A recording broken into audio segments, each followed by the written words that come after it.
खरं तर याची उपयोगिता काय आहे हे सर्व सांगणं महत्त्वाचं आहे. कारण जे टाइम मेजरमेंट असतं, म्हणजे अलीकडे जर सर्वात प्रचलित टाइम मेजरमेंट आहे ते ग्रेगोरियन कॅलेंडरचं आहे. म्हणजे आम्ही ज्या तारखा वापरतो त्या येशू मसीहच्या मृत्यूपासून केलेले जे कॅल्क्युलेशन आहे त्याप्रमाणे वापरतो. त्यामध्ये मिनिट, तास, दिवस, महिना आणि वर्ष साधारणपणे हे कॅल्क्युलेशन असतात. पण हे सर्व कॅल्क्युलेशन बेसिकली एन्शियंट इंडियन ॲस्ट्रॉनॉमरचेच होते. ते ॲज इट इज वापरल्या जातात. पण त्याची कुठेही अशी सायंटिफिकली नोंद ना भारतात किंवा बाहेर देशात तुम्हाला सापडेल. मी ॲस्ट्रॉनॉमीचा विद्यार्थी असल्यामुळे मला एक वाटायचं की एवढं सायंटिफिक कॉन्सेप्ट असताना लोकांपर्यंत ती चांगल्या पद्धतीने कशी जाईल याची उत्सुकता म्हणून आम्ही ते यंत्र बनवले. आधी ते मॅन्युअल होते. म्हणजे आम्ही दाखवायचो की बा अशी तिथी असते, असं नक्षत्र असते, असा महिना असतो, असं वार बनतो.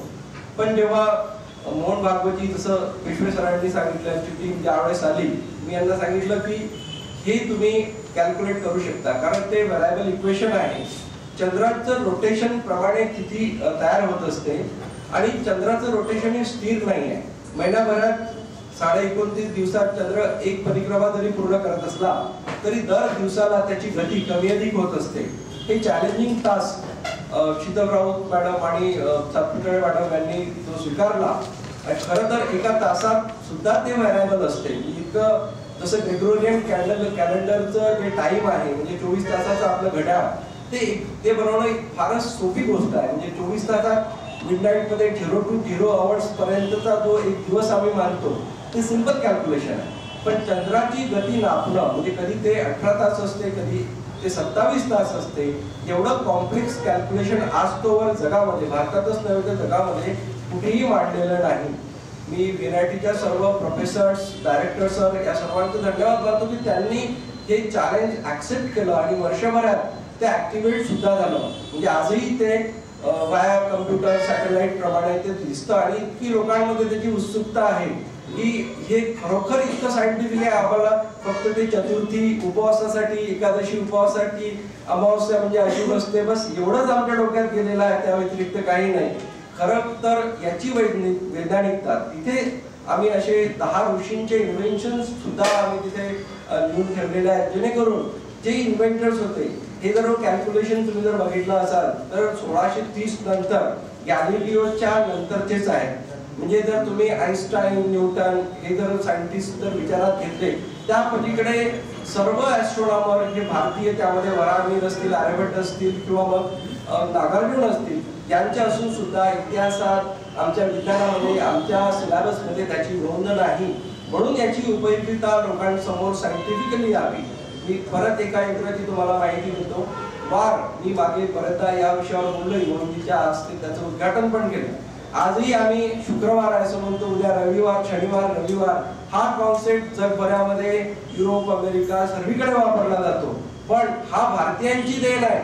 इव्हन तुम्हालाही कित्येक लोकांना माहीत असेल, सांगता येत नाही.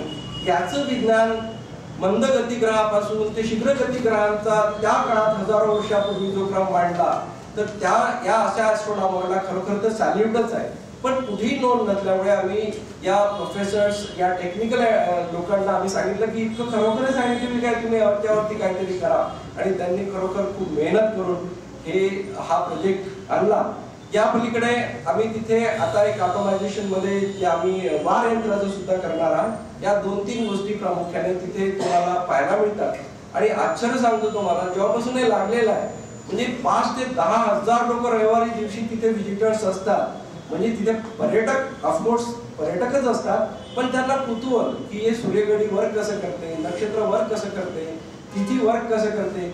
जे वार तर सर्व लहान मुलापासून तर कुठल्याही व्यक्तीपर्यंत तो त्याची उपयुक्तता आहे रोजच्या रोज. पण ते माहिती नाही ते आलं कुठून, कसं आहे, किती सायंटिफिक आहे, या दृष्टिकोनातून याची निर्मिती इथे झालेली आहे.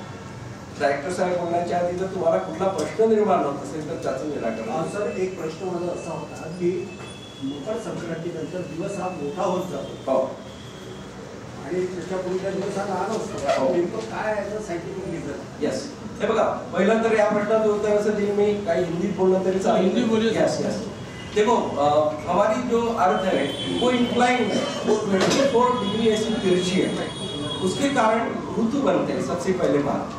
तो हम जिसको उत्तरायण और दक्षिणायन बनते हैं, अभी जो 21 दिसंबर को सूर्य का जो मूवमेंट था वो दक्षिण के तरफ था, तो दक्षिण के तरफ से वो उत्तर के तरफ होता, उसको उत्तरायण कहते हैं। तो मकर संक्रांति का भी एक पर्व है कि उस दिशा उस तारीख से भी सूर्य का मूवमेंट बदलता है, तो दिन बड़ा बड़ा होने लगता है। सबसे जो लोवेस्ट यानी सबसे छोटा दिन होता है वो 21 दिसंबर का होता है। वो इसलिए होता है कि इंक्लाइन जो होता है 24 डिग्री का, उस वजह से वो कम होता है। 21 जो जून है सबसे बड़ा दिन होता है, तकरीबन 13.5 या 13.25 घंटे का दिन नापा जाता है। और अभी जो आपने 21 जून का जो जिक्र किया, दिन बड़ा बड़ा होता है, तो सबसे लोएस्ट यानी 10 घंटे 45 मिनट का भी हो सकता है।